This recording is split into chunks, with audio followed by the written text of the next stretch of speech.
আর তোমাদের খুব প্রিয় গাড়ি, আমি জানি কাওয়াসাকি তোমাদের ব্র্যান্ড, তোমাদের সব কিছু খুব ভালো লাগার জায়গা। আমার 60 ওয়াটের ফগ লাইটটা সেটা হচ্ছে এইটা। তো তোমাদেরকে সাইড থেকে ভিডিওটা দেখি। এটা যেটা এখন দিলাম পাশেরটা, এটা হচ্ছে আমার হ্যাজার্ড ইন্ডিকেটার, আপার ডিপার চেঞ্জারটা আমি তোমাকে দেখাবো, সব কিছুই দেখাবো, বুঝতে পারছো? দেখো। Good evening friends, welcome to my blog, welcome to my channel travel with Kanka. তোমরা যেরকম বলেছিলে যে একটা নতুন ভিডিও আনার জন্য, যে আমার ইলেকট্রিক ওয়্যারিং এবং লাইটের সম্বন্ধে, তো সেটা আমি নিয়ে আজকে চলে এসেছি। আজকে যেটা বেসিক্যালি যে ভিডিওটা হবে সেটা হবে হচ্ছে টোটালি আমার গাড়ির ওয়্যারিংটাকে আমি আবার নতুন করে করব, কেন বর্ষা পড়ে গেছে আর অলরেডি গাড়ির ওয়্যারিংটা 2 বছর হয়ে গেছে আমি যবে থেকে আমার এই গাড়ির লাইটগুলো ইনস্টল করেছি। তো আর দেরি করব না, চলে এসেছে অতি পরিচিত সৌরভ। সবাই ভালো আছো? বলে দাও। আর কমেন্টে লেখো সবাই ভালো আছো, কিরকম আছো, কেমন আছো, বিন্দাস আছো, কমেন্টে লেখো। আর আজকে কিন্তু গাড়িটার তোমরা দেখতেই পাচ্ছ সম্পূর্ণ খোলাখুলি চালু করে দিয়েছে অলরেডি। সিট কভার, সাইডের কভার, এগুলো সব খোলা চালু করে দিয়েছে। আর আজকে আমার গাড়িতে কি কি লাইট লাগানো আছে এবং কি কি করে সেগুলোর ফিটিংসগুলো হয় তার সম্পূর্ণ ভিডিওটা তোমাদের সামনে তুলে ধরবো।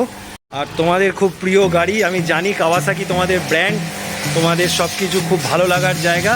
তো এখানে কিন্তু কাওয়াসাকিরও সার্ভিসিং হয় এবং যা কিছু বলো বা স্যাডেল স্টে, টপ র্যাক যাদের কাছে মোটামুটি আছে, যে যারা ভাবছো যে কাওয়াসাকি নিয়ে কি করে যাব, কি করে করব, তো এগুলোও কিন্তু এখানে কাজ হয়ে থাকে। বন্ধুরা, সৌরভের গ্যারেজে অনেক গাড়ি আছে, এদিকে সুজুকি 250, ভি-স্টর্ম, ওদিকে অ্যাপাচি RTR 4V। আর আজকে যেমন বললাম যে আজকে আমার গাড়ির ইলেকট্রিকের ওয়্যারিংয়ের কাজটা সম্পূর্ণ একজন দাদা করবে। তো চলো দেরি না করে তার সাথে একটুখানি কথা বলে নিই যে গাড়ির কি কি কাজ হবে। এই হচ্ছে অরিজিৎ দা, তোমাদের হয়তো খুব চেনাশোনা মুখ, কোথাও হয়তো দেখেছো কোনো ভিডিওতে বা কোনো গ্যারেজে। তো অরিজিৎ দা বলে দেবে যে আমার এই গাড়িটার কি কাজ হবে। এই গাড়িটা ফার্স্টলি আগের যে ওয়্যারিং ছিল কমপ্লিটলি মেসড আপ, এবং এটাকে রিরুটিং করতে হবে, এবং ওই যে অরিজিনাল ওয়্যারিং আছে সেগুলো টেম্পার আছে অনেক জায়গায়, সেগুলো রেক্টিফাই হবে, এবং কোম্পানি গ্রেডেড যে ফিনিশিং হয় সেই ফিনিশিং আনা হবে। তো সেই ইকুইপমেন্ট দিয়ে কাজ করা হবে, এবং কোনো রকম ফল্ট যে ফাটদার না আসে, ইভেন যদি বৃষ্টিতে ভেজে বা কোনো কারণে যাতে কোনো টেম্পার না হয় বা কোনো রকমের পাঞ্চ না হয়, সেই দিক দিয়ে খেয়াল রেখে সম্পূর্ণ গাড়িটা ওয়্যারিং কাজ এখানে করা হবে। জাস্ট এখন এটা ওপেন হার্ট চলছে, মানে সব খোলা হচ্ছে বডি গয়নাগাটি। নেক্সট আমি কাজে হাত দেবো, আর মোটামুটি 8 ঘন্টার মধ্যে হাত পড়ে যাবে, এক্সপেক্টেড 2 ঘন্টার মধ্যে কাজ কমপ্লিট হয়ে যাবে। এখন দেখা। আর আগের ভিডিওটাতে তো দেখেছো আমি একটা শর্টস করে ছেড়েছি যে আমার গাড়িটার সামনের লকটা কিভাবে ভেঙে দিয়েছে, মানে চুরি করতে গেছিলো, পারেনি। তো আমি সৌরভের সাথে কথা বললাম, বললো অভিষেক দা আমি ব্যবস্থা করে দিচ্ছি তোমার গাড়িটার যাতে লকটা ঠিক করে দেওয়া যায়। তো এখন সেটাকে দিয়ে একটু চালাবো, তারপরে আমি লকটাকে আবার চেঞ্জ করছি। আর দ্বিতীয় ব্যাপার হচ্ছে যে এখন গাড়ির ট্যাঙ্কিটাকে পুরো খোলা হবে, খুলে তারপরে পুরো কোম্পানি সেটিং ওয়্যারিংয়ের সাথে কাজ করে পুরো জিনিসগুলো লাগানো হবে আবার নতুন করে। যারা আমার কাছে ফেসবুক, ইউটিউবে আমাকে কমেন্ট করেছিলে যে দাদা কি করে একটুখানি ভালো লাইট পাওয়া যায়, লাইটের কোন লাইট লাগাবো, কীরকম ফিটিংস হবে, তার সম্পূর্ণ তথ্যটা তোমরা পাবে। আর ভিডিওর সাথে থাকো, তাহলে সব কিছু পয়েন্ট টু দি পয়েন্ট আমি তোমাদেরকে দেখাতে পারবো। গাড়ির পুরো ট্যাঙ্কি খোলা হচ্ছে, তাই তো বাচ্চা? গাড়ির পুরো ট্যাঙ্কিটা খুলে নেওয়া হবে, খুলে নিচে করে দেওয়া হবে। যদি কিছু তেল যদি কারু বাড়িতে যদি থাকে তাহলে অতি অবশ্যই আমাকে কমেন্ট করে জানাও, আমার খুব তেলের প্রয়োজন, গাড়ির ট্যাঙ্কিটা খালি হয়ে আছে। আরে দেখো বাচ্চা কি করছে, দেখো সব গাড়ির যত নাটগুলো আছে সব আমার হাতে ধরিয়ে দিচ্ছে, বলছে তোমার বউ, তোমার গয়না তোমাকেই ধরতে হবে। এটা কি ঠিক? তোমরাই কমেন্ট করে জানাও, যা তা করছে আমার সাথে। আর এদিকেও হয়ে গেছে মোটামুটি Z100 ক্লিয়ার, Z900, জেড বললে আবার তোমরা বলবে কি বলবো, আর চলো Z900। আর এদিকে সব খোলাখুলি করছে, এত নোংরা হয়ে আছে জায়গাটাকে পুরো ভালোভাবে একটু ওয়াশ করে নিচ্ছে। আর ডান হাতে কিন্তু যেটা ফুয়েল ইঞ্জেক্টরের যে পাইপটা যেটা দিয়ে তেল আসে ওটা কিন্তু ধরা আছে।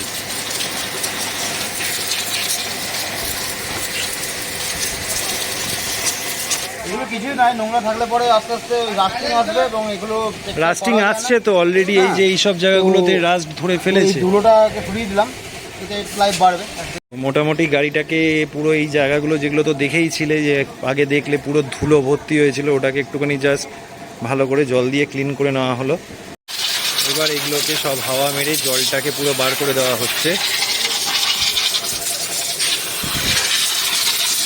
আর আর ওইদিকে বাচ্চা আবার চলে গেছে ওইদিকে Z900 ধুতে। আমাদের এখানে হয়ে যায় রিলে, হ্যাঁ মানে একটা কাজ একজনে করে যাবে এরকম না, এইটুকু করবো ওটা করবো, এখন অল্টার মানে কোঅর্ডিনেটিভ একদম রিলের মতো। করতে হবে।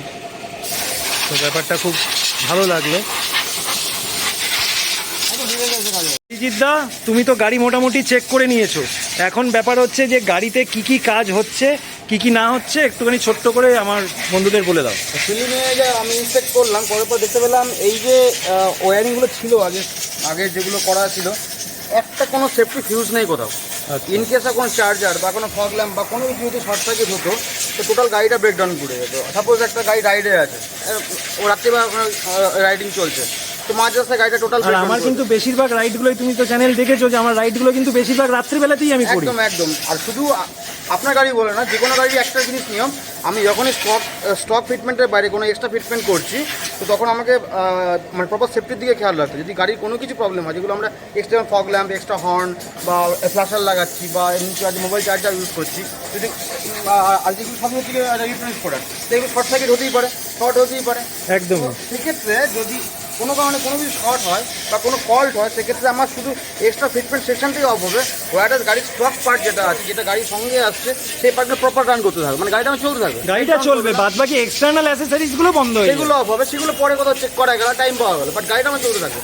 বন্ধুরা বুঝতে পারছো, গাড়িটাতে শুধু ফগ লাইট ইনস্টল করলে হবে না, বা আমি একটা চার্জার বা একটা আমি ফ্ল্যাশার লাগিয়ে নিলাম, তো সেটা কিন্তু কাজ মানে কথার কথা নয়। প্রত্যেকটা জায়গায় একটা করে ফিউজ দিলে যে জায়গাটাতে যেরকম এমসিপি আমাদের বাড়িতে কাজ করে ঠিক এক্স্যাক্টলি ওইভাবেই কিন্তু কাজগুলো হচ্ছে। চেকিং করতে করতে একটা জিনিস সেখানে ধরা পড়লো, যখন আমার একটা ফুল লোডে ছিল, মানে রাত্রিবেলা চলছে, আমি একটা মোবাইল লাগে চার্জও করছি, আমার ইন্ডিকেটার ফ্ল্যাশারও অন আছে, ফগ ল্যাম্পও চলছে, সেক্ষেত্রে টোটাল লোডটা গাড়ি যে ইগনিশনের উপরে দেওয়া আছে, মানে আমার যে ফুল লোড, এইটার উপরে মেন লোড, এই যে এই কেবিলটা আছে, এইটা দিয়ে ডাইরেক্ট আমার এর মধ্যে ঢুকিয়ে দেওয়া হয় ডাইরেক্ট। তো এটা ডাইরেক্ট করা তো প্রপার নয়, তো আমার মেইন ওয়ারিংয়ে প্রেশার আছে, তো সেটাকে তো ইউজ করা যাবেই না, আমার করতে বাইপাস, আমাকে এই বাইপাস ওয়্যার করে দিয়ে সেটাকে যাতে আমার মেইন ওয়ারিংয়ে কোনো রকম কোনো ওয়াল লোড বা ট্যাম্পারিং না হয় সেদিকে আমার খেয়াল হচ্ছে যে প্রত্যেকটা জায়গায় তার সিস্টেমগুলোকে সম্পূর্ণ আলাদা আলাদা করে করা হচ্ছে। আর অলরেডি আবার একটা গাড়ি চলে এসেছে, দেখেন চলে এসেছে BMW G310 RR। তোমাদের এগুলো খুব পছন্দের গাড়ি, হাওড়ার গাড়ি, নাম্বার প্লেট দেখে বোঝা যাচ্ছে। তো এদিকেও সব রকম কাজই হবে, এখনও জানি না। গাড়ি এখন ভেতরটাতে চলে যাচ্ছে, পুরো কাজ হবে এখন। তো দেখতেই পাচ্ছ এখন পুরো ভেতরটাতে, ভেতরে রাকেশ আছে। পুরো মোটামুটি গাড়ির কাজ তো চলছে, তোমরা তো দেখতেই পাচ্ছ। আর অরিজিৎ দা, কি কি তুমি জিনিস ইউজ করছো একটু বলো। Thimble clip, 10 ampere, 5 ampere, 20 ampere fuse. Okay. আর এভরি পোর্টের জন্য সিঙ্গেল রিলে, সিঙ্গেল রিলে, এক একটা পোর্টের জন্য এক একটা রিলে, আলাদা করে রিলে। কারণটা হচ্ছে আমি যখন একটা সুইচ আমি লোড দেবো, একটার মধ্যে যদি ফুল লোড পড়ে যাবে, পার্টে করলে পরে কি আমার শুধু একটাই ইউজ হবে। তো সেভাবেই কানেকশনটা এগোচ্ছে, এবং সেটাকে শুধু প্লাস দিয়ে চেপে নয়, আমি জাস্ট স্যাম্পল দেখাচ্ছি। এই একটা থিম্বল আমি তারে সেট করছি, আগে সবাই যেরকমভাবে বসায় নোজ প্লাস দিয়ে বসিয়ে দিলাম, জাস্ট দেখাচ্ছি পজিশনটা, এবং এটা বসে গেল। এবার নেক্সট এর কাজ হচ্ছে একেবারে ক্রিম্পিং টুল। এই ক্রিম্পিং টুল যেটা কোম্পানি ফিডেড লাক্সগুলো হয়, তার মধ্যে কি হয়, বাইরে সাধারণত মানুষ এগুলো ইউজ করে না, তো এটা দিয়ে আমি টিপে যখন দিচ্ছি তো লুজ কন্ডাক্টে কোনো রকম চান্স থাকবে না, মানে এটা থেকে লুজ হবে না, যে প্লাগ এন্ড প্লেতে যে লুজ হয়ে যায় সেটা আর হবে না। আর এদিকে দেখো বন্ধুরা, মেস ক্যাবের তার দিয়ে কাজ হচ্ছে, এবং ওয়্যারিংয়ের যে এটাকে কি বলে জানো, এটা হচ্ছে heat sink pipe. Heat sink pipe, মানে হিট দিলে পরে এটা পাইপটা সিঙ্ক করে যাবে, হিট দিলে পরে চেপে বসে যাবে। আর ওদিকে ফিউজ আছে, ফিউজটা একটু দেখাও। ফিউজগুলো রয়েছে ব্লেড ফিউজ, একটা সেটিং হচ্ছে অলরেডি, এখানে বসে গেছে 10 অ্যাম্পিয়ারের ফিউজ, 10 অ্যাম্পিয়ারের ফিউজ বসে গেছে, 8টা বসবে। তো বন্ধুরা দেখতেই পাচ্ছ, এক একটা মানে লাইনের জন্য এক একটা রকম ফিউজ ইউজ করা হচ্ছে। 10 অ্যাম্পিয়ার, 20 অ্যাম্পিয়ার কাট আউট দেওয়া হচ্ছে, সবকটা দিয়েই কানেকশানগুলো করছি। আর কি কি কানেকশান হচ্ছে টোটাল কাজ হয়ে যাওয়ার পর তোমাদের সেটা দেখাবো।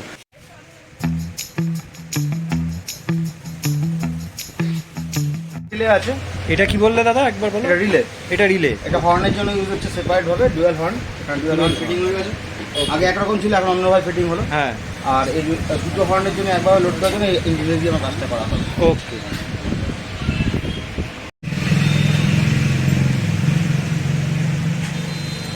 এইটা হচ্ছে প্লাগ, একদম যেটা জাস্ট গিয়ে জায়গা মতো লেগে যাবে, তাই তো? বডি গ্রাউন্ডে একদম, হ্যাঁ। এটা হর্নের জন্য, এটা হর্নের জন্য, এটা জাস্ট গিয়ে লেগে যাবে।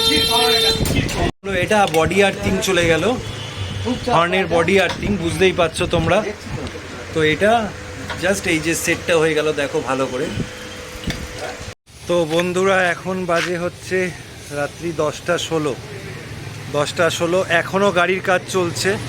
তো চলো দেখা যাক কতটা কি এগোয় না গিয়েছে, দেখা যাক দেখি। তো বন্ধুরা আবার অনেকক্ষণ বাদে ফিরে এলাম, এখন বাজে হচ্ছে রাত্রি 2:47, 2:50।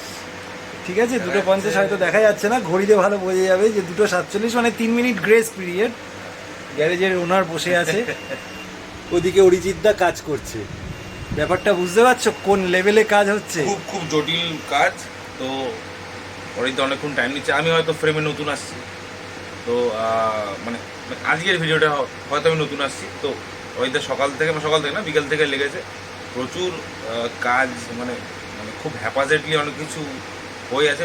তো পুরোটাকে এমনভাবে করা হচ্ছে যাতে কোনোদিনও এটা খুলতেই না হয়। মানে এই কাজটা যেটা হচ্ছে, এই কাজটাতে গাড়ির কোনো রকম সমস্যা, কোনো লাইট খারাপ হয়ে গেল, গাড়ির কোনো রকমভাবে সুইচ অফ হবে না। একদমই টোটাল 5খানা কাট আউট। কটা ফিউজ লাগিয়েছো? 5টা fuse with plug and play দিয়ে গাড়ির কাজটা হচ্ছে। লাইটের যে তোমরা ভিডিওটা যেটা চেয়েছিলে, সেইটাই পুরো গাড়ির কাজটা হোক, তারপরে তোমাদেরকে দেখাচ্ছি কি কি সিস্টেমে লাইটটা করা একদম, হবে। মানে পুরো ট্যাঙ্ক ফিটিং করার আগে যে লাইনটা কোথা থেকে কীভাবে গেছে সেটাও দেখাবো। গুড ইভিনিং ফ্রেন্ডস, আবার কালকের পর থেকে আবার আজকে একটা নতুন ভিডিও নিয়ে, মানে ওই একটা ভিডিও টু বি কন্টিনিউড পার্টে চলছে। তো চলো এখন তোমাদেরকে দেখিয়ে দিই এই রাত্রেবেলাতে আমার গাড়ির লাইটে কী কী লাগানো আছে, কেন তোমাদের ডেডিকেটেড ভিডিও, তাই আমারও ডেডিকেশনটা ঠিক ওই লেভেলেই আছে। তো বন্ধুরা, যেহেতু সেদিনকে রাত্রেবেলাতে আমি কাজটা করতে করতে প্রায় আমার সকাল 4টে বেজে গেছে, তোমরা ভিডিওতে তো দেখেইছো, তাই আমি আর সেদিনকে ভিডিও করার সত্যিই কোনো চান্স পাইনি। তাই আমি নেক্সট ডে অফিসে এসে তোমাদের জন্য এই ভিডিওটা শ্যুট করছি। এটা আমার অফিস প্রেমিসেস। তো চলো এখন দেখে নিই যে আমার গাড়িতে কী কী লাইট লাগানো আছে। বন্ধুরা তোমরা তো জানোই যে আমি অলরেডি গাড়ির একটা টোটাল ওয়্যারিংয়ের সেট, মানে ওয়্যারিংটাকে নতুন করে করেছি। তাই তোমাদেরকে আগে সুইচগুলোকে আমি দেখিয়ে দিই। এটা হচ্ছে আমার আপার ডিপার চেঞ্জারটা আমি তোমাকে দেখাবো, সব কিছুই দেখাবো। এটা হচ্ছে আমার মেন ফগ লাইট, যেটা এইচজেজির 60 ওয়াটের ফগ লাইটের সুইচ। এটা হচ্ছে আমার লাইটের মানে ইন্ডিকেটার হ্যাজার্ড লাইটের সুইচ। এটা হচ্ছে মোবাইল হোল্ডার, এটা হচ্ছে তোমার মোবাইল হোল্ডার চার্জার, মোবাইলের চার্জারের জ্যাক যেটাকে আমরা বলে থাকি। এবং এটা হচ্ছে আমার ছোট এইচজেজি, মিনি এইচজেজি, যেটা 20 ওয়াটের তার সুইচ।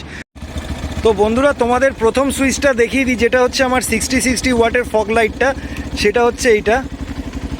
তো তোমাদেরকে সাইড থেকে ভিডিওটা দেখিয়ে দিই। এটা হচ্ছে আমার 60 ওয়াটের ফগ লাইট, যেটা আমি সচরাচর জ্বালাই না, একদম যখন খুব অন্ধকার রাস্তা পড়ে তখনই আমি শুধুমাত্র জ্বালাই। এটা যেটা এখন দিলাম পাশেরটা, এটা হচ্ছে আমার হ্যাজার্ড ইন্ডিকেটার। এটা প্রায় 5-6টা রকমভাবে চেঞ্জ হয়। এটা অফ করে একটা অন করলে আবার এরকম একটা মোড আসে, এর 5-6টা রকম মোড আছে। থার্ড সুইচ যেটা দেখাচ্ছি সেটা হচ্ছে, এটা হচ্ছে মিনি এইচজেজির ফগ লাইট। এটা হচ্ছে এই যে সাইড দিয়ে জ্বলছে, তোমরা দেখতেই পাচ্ছ, এই যে একদম যেটা আমার এই ক্ল্যাম্পের সাথে সেট করা আছে, হেডলাইটের নিচে সেট করা আছে সেটা। আর এটা হচ্ছে ওই ফগ লাইটটারই হোয়াইট ভার্সানটা, মানে আপারে আমার লোয়ারে ইয়েলো সেট করা আছে, আপারে সাদা সেট করা আছে। আর যেটা এই লাইটটারই, যে এই যে ফগ লাইটটা, এই ফগ লাইটটার সাথে আমি একটা চেঞ্জার দিয়ে রেখেছি। এই যে চেঞ্জারটা যেটা করেছি সেটা হচ্ছে যে এই আপার ডিপার যখন আমি মারবো, যখন আপার ডিপার যখন দেব, তখন এই লাইটটাও কিন্তু ব্লিঙ্ক করবে। দেখো, বুঝতে পারবে, বুঝতে পারছো? দেখো। তো বন্ধুরা, আশা করি তোমাদের এই ভিডিওটা এবং ওয়্যারিংয়ের যে জিনিসটা তোমরা দেখতে চেয়েছিলে, আশা করি তোমাদের ডিম্যান্ড আমি পূরণ করতে পেরেছি। আর এই হচ্ছে আমার মেন ফগ লাইট। এটা হচ্ছে এইচজেজির 20 ওয়াট, এটা হচ্ছে 60 ওয়াট বড় এইচজেজির, এই যে দেখতেই পাচ্ছ বড় এইচজেজির 60 ওয়াট লাইট লাগানো আছে, একটা 20 ওয়াট, এটা একটা পেয়ার, এবং এই সাইডেও এটা একটা পেয়ার লাগানো আছে। এছাড়া তো যেরকম স্টক লাইট যেটা আছে সেটা তো আছেই। তো বন্ধুরা এখন বাজে রাত্রি 12:55, আমি তোমাদের জন্য ভিডিও করছি। তো এই হচ্ছে আমার গাড়ির টোটাল সেটিংস, আশা করি তোমাদের ভালোই লাগলো। আর নতুন করে বলার কিছু নেই, এখনও অবধি আমার চ্যানেলটা যারা তোমরা এখনও সাবস্ক্রাইব করোনি তারা সাবস্ক্রাইব করে নাও, যারা আমার চ্যানেলে নতুন, আর যারা পুরনো তারা অতি অবশ্যই কমেন্ট করে জানিও যে তোমাদের ভিডিওটা কেমন লাগলো, আর তোমরা এরকম কী ধরনের ভিডিও দেখতে চাও অতি অবশ্যই জানাবে। আমি আমার মোস্ট পসিবিলিটি এবং এবিলিটি দিয়ে আমি তোমাদের সেটাকে শো করার চেষ্টা করব। আর দ্বিতীয় ব্যাপার হচ্ছে যে আমাদের কিন্তু একটা আপকামিং রাইড আসছে 15ই আগস্ট, সেটাতে কিন্তু তোমাদের পার্টিসিপেশান ভিডিওতে কিন্তু অতি অবশ্যই থাকা চাই। চলো আজকের দিনের মতো tata, good night, good bye.